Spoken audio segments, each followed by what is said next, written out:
Hello friends, मैं हूं जया और मेरा YouTube channel education exploration with JB में आपका स्वागत है।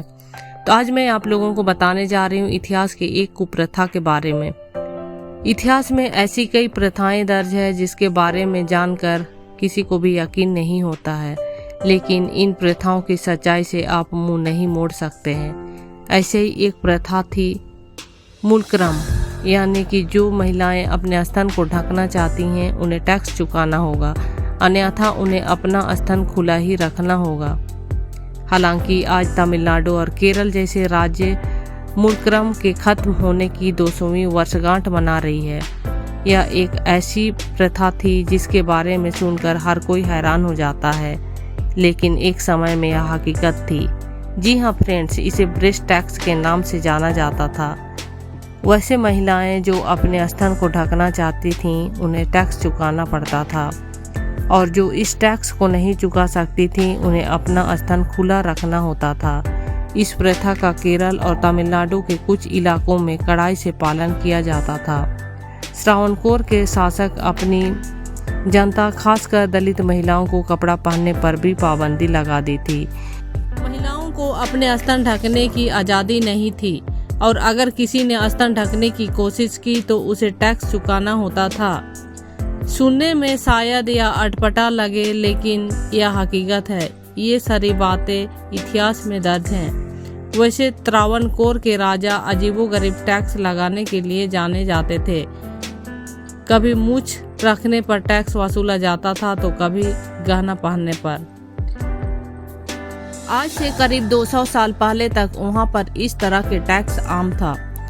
मलयालम में इस टैक्स को मूलक्रम कहा जाता था। मूलक्रम का अर्थ होता है स्तन ढकने के लिए टैक्स देना। इस टैक्स को मुस्तैदी से वसूला जाता था। जो कोई भी इसे नहीं चुकाता था उसे प्रताड़ना का शिकार होना पड़ता था। राजा का आदमी दलितों के घरों में जाता था और उससे मूलक्रम वसूलता था। मुख्य रूप से दलितों के घरों में से वसूला जाता था। कहा जाता है कि स्तनों के आकार के आधार पर टैक्स देना पड़ता था। बाद में जैसे जैसे लोग जागरूक हुए, इसका विरोध शुरू हो गया। 1822 के बाद इस टैक्स को लेकर दलित महिलाओं ने आवाज़ उठानी शुरू कर दी थी।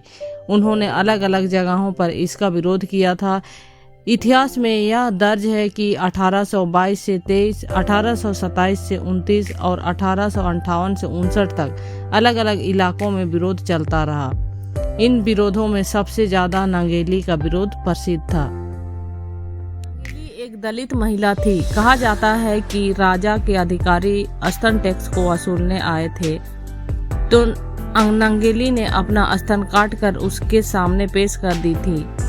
यह देखकर वसूली करने वाला अधिकारी घबरा गया और वापस चला गया, लेकिन इस घटना की गूंज पूरे इलाके में सुनाई देती रही, जिसकी वजह से राजा ने औपचारिक रूप से इस टैक्स की समाप्ति की घोषणा कर दी थी। कुछ इतिहासकारों का मानना है कि भौगोलिक स्थिति के कारण अत्यधिक गर्मी पड़ने की वजह से केरल के पुरुष और महिलाएं दोनों ही कमर से ऊपर की कपड़ा आमतौर पर नहीं पहनते थे।